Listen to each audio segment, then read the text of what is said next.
I gave my son and his wife a home when they had nowhere else to go. And somehow, I'm the one they say destroyed their family. My name is Susan Harper. I'm 68 years old, and I've lived in a quiet suburb just outside Columbus, Ohio for most of my life. I raised my son, David, on my own after my divorce, working long hours, saving every dollar I could, making sure he never felt the absence of stability, even when everything around us was uncertain. I believed that if I kept things structured, if I made the right decisions, if I stayed strong, then my family would always be safe. That's how I've lived my entire life. That's what I thought a good mother did. So when David married Anna, I didn't stand in the way. I welcomed her into our family, into my home, even when a small voice in the back of my mind whispered that she wasn't ready for the kind of life my son had built. I ignored that voice. I told myself that love would be enough, that people grow into responsibility, that everything would settle with time. And when they started struggling financially, when the bills piled up and the stress began to show in the way they spoke to each other, I stepped in the only way I knew how.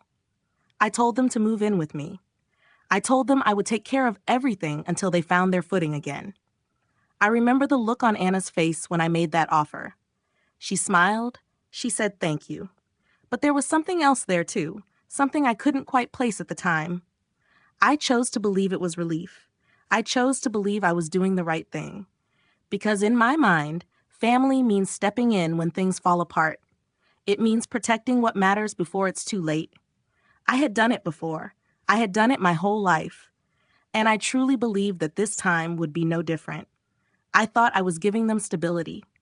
I thought I was holding the family together. I didn't realize that little by little, the very things I was doing to protect them were the same things that would eventually push them away, at least on the surface. The house was fuller again, the kitchen busier, the sound of footsteps in the hallway replacing the quiet I had grown used to over the years. I woke up early each morning, just like I always had, and followed the same routine that had carried me through decades of raising a child on my own. Coffee at 6, breakfast started by 6:30, everything in its place, everything predictable. That kind of structure had always made me feel like I was in control, like nothing could slip through the cracks. David seemed relieved to be back home. I could see it in the way his shoulders relaxed at the dinner table, in the way he no longer checked his bank account every few hours like he had something to prove. He trusted me to handle things. He always had. Anna, on the other hand, moved through the house differently. She was polite, always saying thank you, always offering a small smile, but there was a distance in the way she carried herself, like she was a guest who never fully unpacked. I noticed the little things first. Groceries left half organized, bills placed on the counter instead of filed away, plans discussed without any clear direction. It was not carelessness. Not exactly. It was more like she was waiting for something to happen instead of making it happen. That unsettled me. I have never been the kind of person who waits. So I started stepping in where I thought it was necessary. I made a weekly grocery list and stuck it on the refrigerator. I reorganized the pantry so everything was easy to find. I suggested a monthly budget, something simple, something practical, something that had worked for me for years. I told myself I was helping them build stability, giving them the tools they needed to get back on their feet. David agreed with me, which made it easier. He would nod when I spoke, follow my suggestions without question, like he always had when he was younger. But Anna would pause, not argue, not directly, but pause just long enough for me to notice. Her eyes would flicker toward David, then back to me, like she was measuring something she could not quite say out loud. I remember one evening, standing in the kitchen while the sun set through the window, casting that soft orange light across the counters I had just cleaned. I handed her the grocery list and explained how it would make things easier, how it would save time and money. She took it from my hand, nodded, and said it sounded fine. But her fingers tightened slightly around the paper, and she folded it once, then twice, before setting it down. It was such a small gesture, something anyone else might have missed. But I did not. And for the first time, I felt a quiet tension settle into the house, something invisible but steady, like a shift in the air before a storm you cannot yet see. More than anything else, because mornings tell you the truth about a household long before words ever do. I would be in the kitchen by 6, the coffee already brewed, the smell filling the room the way it used to when it was just me and David, back when life felt simpler even if it was harder. I always prepared breakfast for him, just like I had done for years.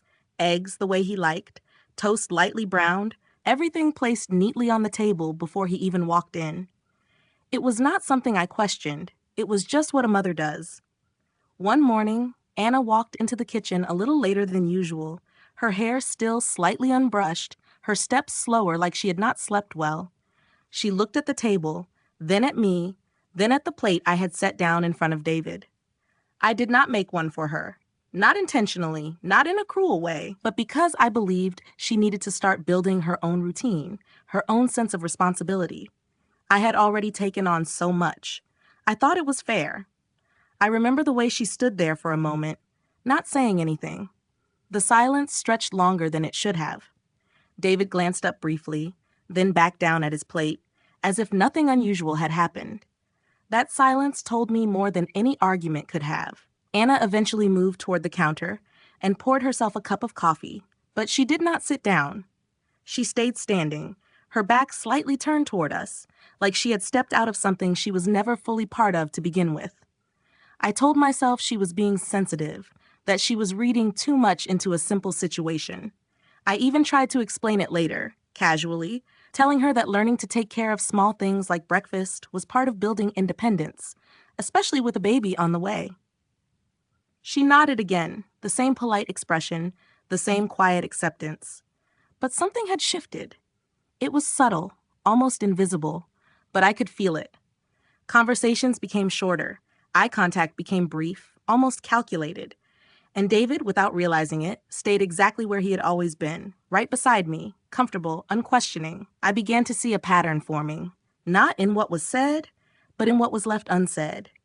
And for the first time, I wondered if the order I was so proud of was starting to feel like something else to her, something heavier, something she could not quite name, but could no longer ignore. Was a form of care, that every decision I made was meant to make things easier before the baby arrived.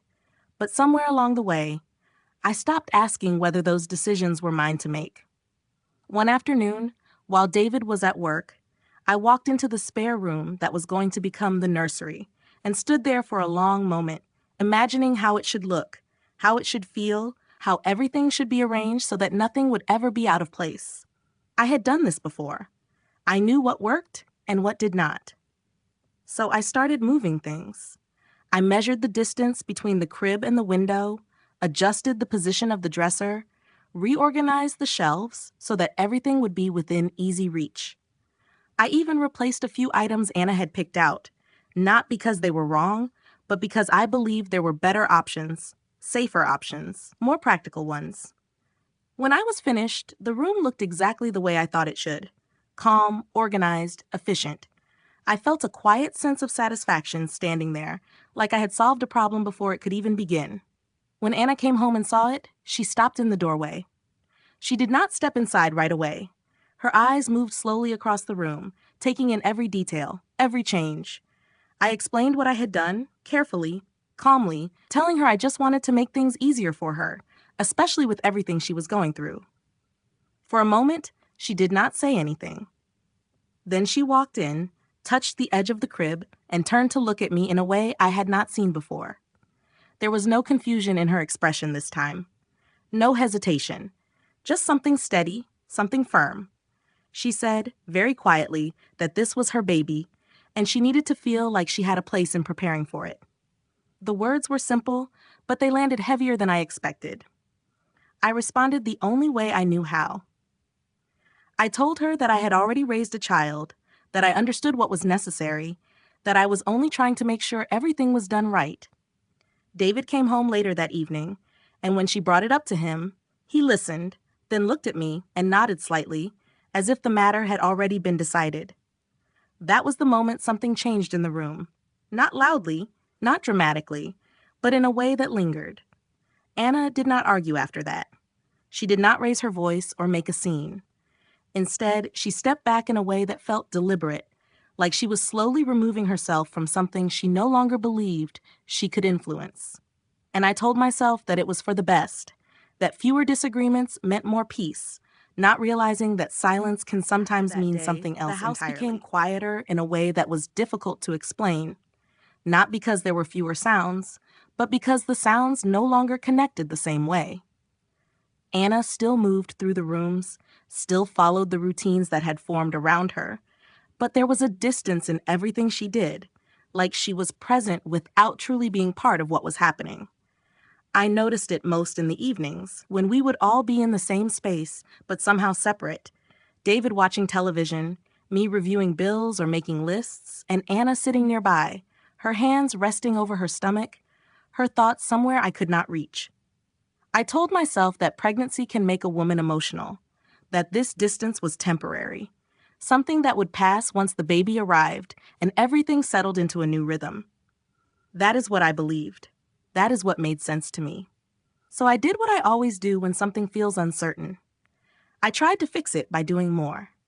I began preparing meals ahead of time, organizing schedules for doctor visits, making sure every appointment was set and confirmed. I kept track of everything, from nutrition to rest, from expenses to future needs, because I knew how quickly things could fall apart without planning. One afternoon, while reviewing paperwork at the kitchen table, I spoke on the phone with an old friend of mine. I remember saying, without thinking too much about it, that if I was not here, I did not know how they would manage. It was not meant to insult anyone. It was simply the truth as I saw it. I had experience. I had stability. I had done this before. What I did not realize was that Anna was standing just outside the kitchen, close enough to hear every word. I only noticed her when the call ended and I turned around. She did not say anything. She did not confront me or ask for an explanation. She just looked at me for a moment, her expression calm but distant, then turned and walked away. That look stayed with me longer than I expected. It was not anger. It was not sadness. It was something quieter, something more final. After that, she spoke less, asked fewer questions, stopped trying to be involved in the small decisions that filled each day. At the time, I interpreted it as acceptance, as a sign that things were finally settling into place. But looking back, I can see that it was something else entirely. It was the moment she began to step back, not just from me, but from the life we were all trying to build under the same roof. And I did not stop it because I believed everything was finally under control. The house had already settled into a rhythm that revolved almost entirely around me, even if I did not say it out loud. The day we brought the baby home from the hospital, I remember standing in the doorway watching Anna step inside slowly, holding the baby carefully, like she was trying to adjust to a life that had changed faster than she expected. David was close behind her, carrying bags, looking both excited and uncertain. I moved immediately into action, the way I always had in moments that required structure. I had already prepared everything. The nursery arranged, the supplies organized, the schedule outlined in my head before anyone even asked. I showed Anna where everything was, how I had set things up to make the nights easier, how the feeding schedule could be managed to avoid exhaustion. She listened, nodded, followed along, but there was something distant in her eyes, something that told me she was not fully there with me. In the days that followed, I naturally took on more responsibility. I woke up early to check on the baby, prepared bottles when needed, kept track of feeding times, sleep patterns, every small detail that I believed would make a difference. Anna often looked tired, overwhelmed, unsure of herself, and that only reinforced my belief that I needed to step in more, not less. I told myself that I was helping her, that I was giving her space to recover, to adjust, to grow into the role at her own pace. One afternoon, while speaking with a friend again, I said something similar to what I had said before, that without me, I was not sure how everything would hold together. This time, I did not even think about who might hear it. It had become a quiet truth in my mind. Later that evening, I noticed Anna sitting alone in the nursery, the lights dim, the baby resting beside her. She was not crying, not upset, just sitting there in silence, her hand resting gently near the baby, like she was holding on to something I could not see. When she looked up at me, there was a calmness in her expression that felt different from before. It was no longer confusion or discomfort. It was something settled, something decided. She spoke less after that, moved more carefully, almost like she was choosing her moments instead of living in them. And I told myself that this meant she was finally adjusting, finally accepting the support I was giving.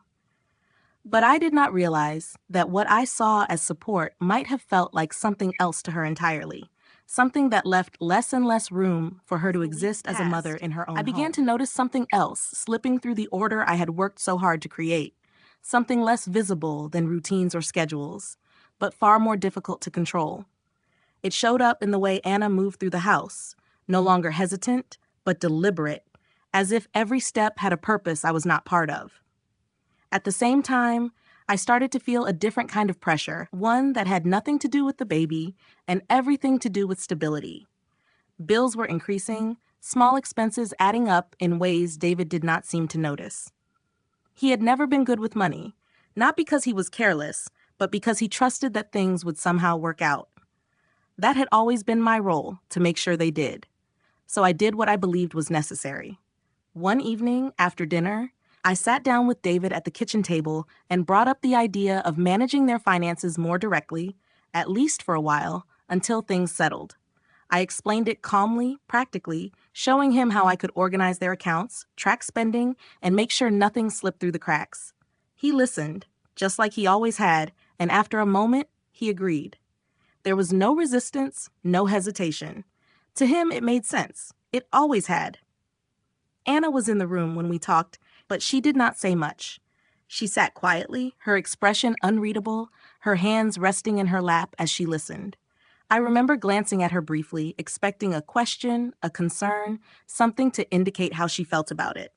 But there was nothing, just silence. I took that silence as acceptance. I began organizing everything the next day, gathering statements, setting up a system that I knew would work, something structured, something reliable.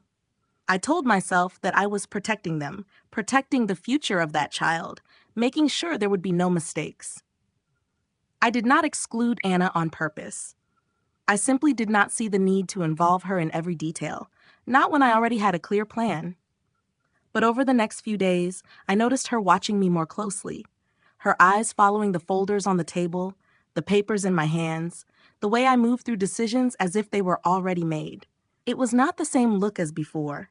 It was sharper, more focused, like she was trying to understand something she had not fully seen until now. And for the first time, I felt something I had not allowed myself to feel before, a quiet sense that the control I believed was holding everything together might be the very thing pulling it no different from any other, which is perhaps why it stayed with me so clearly, because nothing warned me that something had already changed. I walked into the kitchen just after 7, expecting the same quiet rhythm, the same order I had come to rely on, but the house felt still in a way that did not feel natural. There were no soft sounds from the nursery, no footsteps in the hallway, no movement at all. At first, I told myself they were sleeping in, that perhaps the baby had a restless night and they were catching up on rest. I poured my coffee, set it down on the table, and waited a moment longer than usual before checking. When I reached the nursery, the door was slightly open. The room was neat, untouched, exactly as I had arranged it, but empty. The crib was made, the blankets folded, everything in place except for what mattered most. I moved through the house slowly after that, checking each room, each space, calling out their names in a voice that sounded unfamiliar even to me. There was no answer. It was only when I returned to the kitchen that I saw it, a small piece of paper resting on the table where I had left the folders the night before. It was placed carefully, not hidden, not rushed, as if it was meant to be found exactly the way I found it. I picked it up and read it once, then again, because the words did not settle the first time. She wrote that she could not raise her child in a place where she had no voice, that she needed to leave before she lost herself completely. The handwriting was steady, not emotional, not chaotic, which made it feel more final than anything else. David came down a few minutes later, confused at first, then searching the house the same way I had, calling her name with a growing sense of urgency. When I handed him the note, I watched his expression change in a way I had never seen before. He read it silently, his jaw tightening, his eyes moving back to me in a way that felt different, sharper, like he was seeing something he had not seen until that moment. He asked me what I had done, not loudly, not accusingly at first, but with a quiet disbelief that felt heavier than anger. I tried to explain, to tell him that everything I did was for them, for stability, for the baby, for the future we were all trying to protect. But even as I spoke, I could hear something in my own words that no longer sounded as certain as it once had. And for the first time, standing in that quiet kitchen, holding that small piece of paper, I felt the weight of something I could not organize, could not fix, could not control, something that had already slipped beyond my reach before I even realized it was happening. After that morning, not because anything had physically changed, but because the silence no longer felt like peace. It felt like absence, like something essential had been removed and could not be replaced by routines or structure. David moved through the rooms with a kind of restless energy I had never seen in him before. He checked his phone constantly, called her again and again, left messages that grew shorter each time, less certain, more strained. I stayed in the background at first, telling myself that he needed space, that he needed to process what had happened in his own way. But the distance between us began to grow in ways that were harder to ignore. He no longer looked to me for answers. When I spoke, he listened. But there was a hesitation now, a pause before he responded, as if he was weighing my words instead of accepting them. One evening, as we sat across from each other at the same table where everything had once felt so stable, he asked me again what had led to this. But this time his voice was different. It was not confusion anymore. It was something closer to clarity, something that did not need me to explain. I tried to tell him that I had only been protecting them, that everything I did was meant to keep their lives from falling apart, that without structure things could easily go wrong. He nodded slowly, but there was no agreement in that gesture, only distance. He said that maybe the problem was not that things would fall apart without control, but that too much control had already done the damage. I did not respond right away. For the first time, I did not have an immediate answer, something to fix, something to organize into sense. That night, after he went to his room, I sat alone in the living room, the same space that had once felt full of purpose, now reduced to quiet reflection. I thought about the small decisions, the routines, the choices I had made without question, believing they were necessary, believing they were right. And for the first time, I allowed myself to see them differently, not as acts of protection, but as something that might have taken more than it gave. My phone lit up on the table beside me, a message from Anna. It was simple, direct, without emotion. She wrote that if I truly wanted to see my grandchild again, I would need to learn how to respect her as a mother. I read the message more than once, not because I did not understand it, but because I finally did. And in that quiet moment, with nothing left to manage or control, I realized that the question I had been avoiding was no longer something I could push aside. I had always believed I was holding my family together, but now, sitting alone in that silent house, I had to face the possibility that I had been the one slowly pulling it apart all along.